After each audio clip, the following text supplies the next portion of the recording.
Hi everyone, today I'm reading Global Woman by Arlie Hochschild, and today's chapter is our 10th chapter, and it's called Selling Sex for Visas, Sex Tourism as a Stepping Stone to International Migration by Denise Brennan. On the eve of her departure for Germany to marry her German client turned boyfriend, Andrea, a Dominican sex worker, spent the night with her Dominican boyfriend. When I dropped by the next morning to wish her well, her Dominican boyfriend was still asleep. She stopped outside onto her porch. She could not lie about her feelings for her soon-to-be husband. No, she said, it's not love. But images of an easier life for herself and her two daughters compelled her to migrate off the island and out of poverty. She put love aside, at least temporarily. Andrea, like many Dominican sex workers in Sosua, a small town on the north coast of the Dominican Republic, makes a distinction between marriage por amor, for love, and marriage por residencia, for visas. After all, why waste a marriage certificate on romantic love when it can be transformed into a visa to a new land and economic security? Since the early 1990s, Sosua has been a popular vacation spot for male European sex tourists, especially Germans. Poor women migrate from throughout the Dominican Republic to work in Sosua's sex trade. There they hope to meet and marry foreign men who will sponsor their migration to Europe. By migrating to Sosua, these women are engaged in an economic strategy that is both familiar and altogether new. They are attempting to capitalize on the very global linkages that exploit them. These poor single mothers are not simply using sex work in a tourist town with European clients as a survival strategy. They are using it as an advancement strategy. The key aims of this strategy are marriage and migration off the island.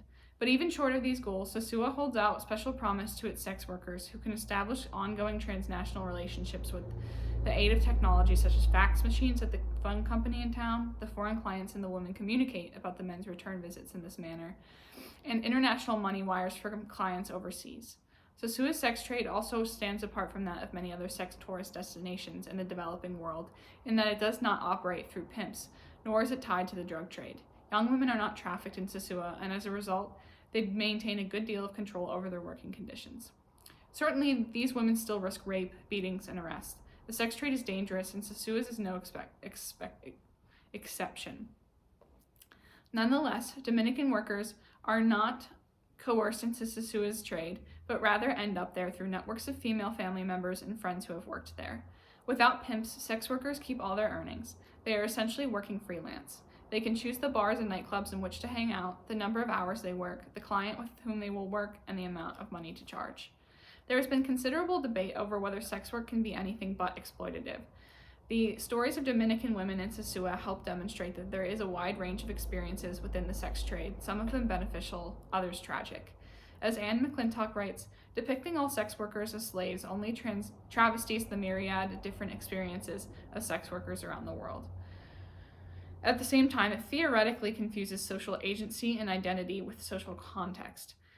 I have been particularly alarmed at the media's monolithic portrayal of sex workers in sex tourist destinations such as Cuba as passive victims easily lured by the glitter of consumer goods.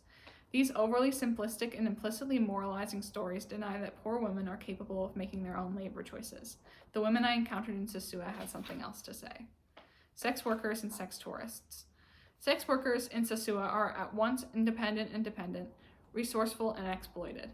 They are local agents caught in a web of global economic relations. To the extent that they can, they try to take advantage of the men who are in Sosua to take advantage of them. The European men who frequent Sosua's bars might see Dominican sex workers as exotic and erotic because of their dark skin color. They might pick one woman over another in the crowd, viewing them all as commodities for their pleasure and control. But Dominican sex workers often see the men too as readily exploitable, potential dupes, walking visas, means by which the women might leave the island and poverty behind. Even though only a handful of women have actually married European men and migrated off the island, the possibility of doing so inspires women to move to Sosua from throughout the island and to take up sex work. Once there, however, Dominican sex workers are beholden to their European clients to deliver visa sponsorships, marriage proposals, and airplane tickets. Because of the differential between sex workers and their clients in terms of mobility, citizenship, and socioeconomic status, these Dominican sex workers might seem to occupy situations parallel to those that prevail among sex workers throughout the developing world. Indeed, I will recount stories here of disappointment, lies, and unfulfilled dreams. Yet some women make modest financial gains through Sosua's sex trade. gains that exceed what they could achieve working in export processing zones or domestic service, two common occupations among poor Dominican women. These jobs, on average, yield fewer than 1,000 pesos or $100 a month, whereas sex workers in Sosua charge approximately 500 pesos for each encounter with a foreign client. Sex tourism, it is commonly noted, is fueled by the fantasies of white first-world men who exoticize dark-skinned native bodies in the developing world, where they can buy sex for cut-rate prices. These two components, racial stereotypes and the economic disparity between the developed and the developing worlds, characterize sex tourist destinations everywhere. But male sex tourists are not the only ones who like to travel to places like Sosua to fulfill their fantasies. Many Dominican sex workers look to their clients as sources not only of money, marriage, and visas, but also of greater gender equity that they can hope for in the households that they keep with Dominican men. Some might hope for romance and love, but most tend to fantasize about greater resources and easier lives. Yet even for the women with the most pragmatic expectations, there are few happy endings. During the time I spent with sex workers in Sosua, I too became invested in the fantasies that sustained them through their struggles. Although I learned to anticipate their return from Europe, disillusioned and divorced, I continued to hope that they would find financial security and loving relationships. Similarly, Sosua sex workers built their fantasies around the stories of their few peers who managed to migrate as the girlfriends or wives of European tourists, even though nearly all of these women returned facing downward mobility when they did so. Though only a handful of women regularly received money wires from clients in Europe, the stories of those who do circulate among sex workers like Dominicanized versions of Hollywood's Pretty Woman. The women who pursue these fantasies in Sosua tend to be pushed by poverty and single motherhood. Of the 50 women I've interviewed and the scores of others I met, only 2 were not mothers. The practice of consensual unions, of not marrying but living together, common among the poor in the Dominican Republic, often leads to single motherhood, which then puts women under significant financial pressure. Typically, these women receive no financial assistance from their children's fathers. I met very few sex workers who had sold sex before migrating to Sosua, and I believe that the most decisive factor propelling these women into the sex trade is their status as single mothers. Many women migrated to Sosua within days of their partner's departure from the household and their abandonment of their financial obligations to their children. Most women migrated from rural settings with meager job opportunities, among them sporadic agricultural work, low-wage hairstyling out of one's home, and waitressing. The women from Santo Domingo, the nation's capital, has also held low-paying jobs, working in domestic service or in zonas francas, export processing zones. Women who sell sex in Sosua earn more money more quickly than they can in any other legal job available to poor women with limited educations. Most have not finished school past their early teens and skill bases. These women come from Los Pobres, the poorest class in the Dominican Republic, and they simply do not have the social networks that would enable them to land work, such as office jobs that can offer security or mobility. Rather, their female-based social networks can help them find factory jobs, domestic work, restaurant jobs, or sex work. Sex work offers women the possibility of making enough money to start a savings account while covering their own expenses in Sosua and their children's expenses back home. These women tend to leave their children in the care of female family members, but they try to visit and to bring money at least once a month.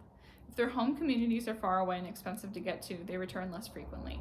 Those who manage to save money use it to buy or build homes back in their home communities. Alternatively, they might try to start small businesses such as colmados, small grocery stores, out of their homes. While saving money is not possible in factory or domestic work, sex workers, in theory at least, make enough money to build up modest savings. In practice, however, it is costly to live in Sosua. Rooms in boarding houses rent for 30 to 50 pesos a day, while apartments range from 1,500 to 3,000 pesos a month, and also incur startup costs that most women cannot afford, such as money for a bed and cooking facilities. Since none of the boarding houses have kitchens, women must spend more for takeout or restaurant meals. On top of these costs, they must budget for bribes to police officers for release from jail, since sex workers usually are arrested 2 to 5 times a month. To make matters worse, the competition for clients is so fierce, particularly during the low-volume tourist seasons, that days can go by before a woman finds a client.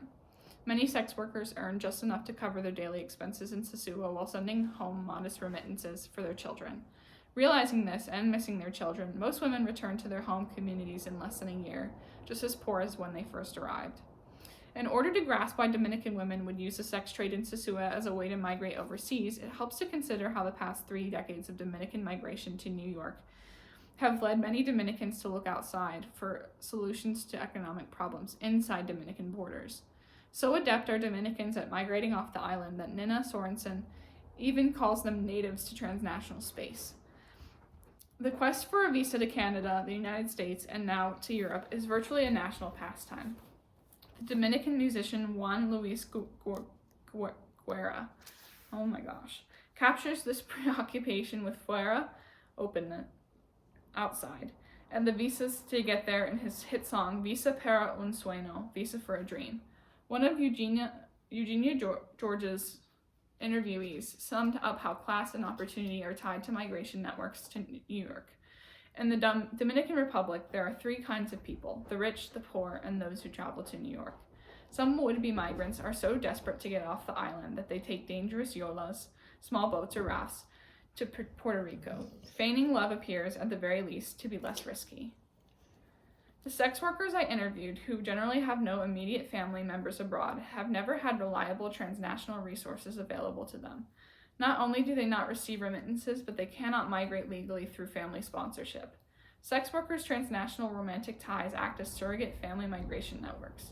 Consequently, migration to Sosua from other parts of the Dominican Republic can be seen as both internal and international, since Sosua is a stepping stone to migration to other countries. For some young women, hanging out in the tourist bars of Sosua is a better use of their time than waiting in line at the United States Embassy in Santo Domingo. Carla, a first-time sex worker, explained why Sosua draws women from throughout the country. "We come here because we dream of a ticket," she said, referring to an airline ticket. "But without a visa, which they can obtain through marriage, that airline ticket is of little use." If sex workers build their fantasies around their community's experiences of migration, the fantasies sex tourists hope to enact in Sosua are often first suggested through informal networks of other sex tourists. Sosua first became known among European tourists by word of mouth. Most of the sex tourists I met in Sosua had been to other sex tourist destinations as well. These seasoned sex tourists, many of whom told me they were bored with other destinations, decided to try Sosua and Dominican women based on the recommendations of friends. This was the case for a group of German sex tourists who were drinking at a bar on the beach. They nodded when the German bar owner explained, "Dominican girls like to fuck." One customer chimed in, "With German women, it's over quickly, but Dominican women have fiery blood. When the sun is shining, it gives you more hormones." The internet is likely to increase the traffic of both veteran and first-time sex tourists to previously little-known destinations like Sosua. Online travel services provide names of tour guides and local bars and sex tourism hotspots. On the World Sex Guide, a website on which sex tourists share information about their trips, one sex tourist wrote that he was impressed by the availability of dirt-cheap colored girls in Sosua, while another gloated, "When you enter the discos, you feel like you're in heaven. A tremendous number of cute girls and something for everyone's taste, if you like colored girls like me." As discussions and pictures of Dominican women proliferate on the internet sites, for travel services, for sex tourists, pen pal services, and even cyber-classified advertisements in which foreign men advertise for Dominican girlfriends or brides, Dominican women are increasingly often associated with sexual availability. A number of articles in European magazines and newspapers portray Dominican women as sexually voracious. The German newspaper Express even published a 7-day series on the sex trade in Sosua called Sex, Boozing, and Sunburn, which included this passage: "Just going from the street to the disco, there isn't any men can take one step alone. Prostitutes bend over, stroke your back and stomach, and blow you kisses in your ear. If you are not quick enough, you get a hand right into the fly of your pants. Every customer is fought for by using every trick in the book." A photo accompanying one of the articles in the series shows Dieter, a sex tourist who has returned to Sosua 9 times, sitting at a German-owned bar wearing a t-shirt he bought in Thailand. The shirt is emblazoned with the word sex tourist.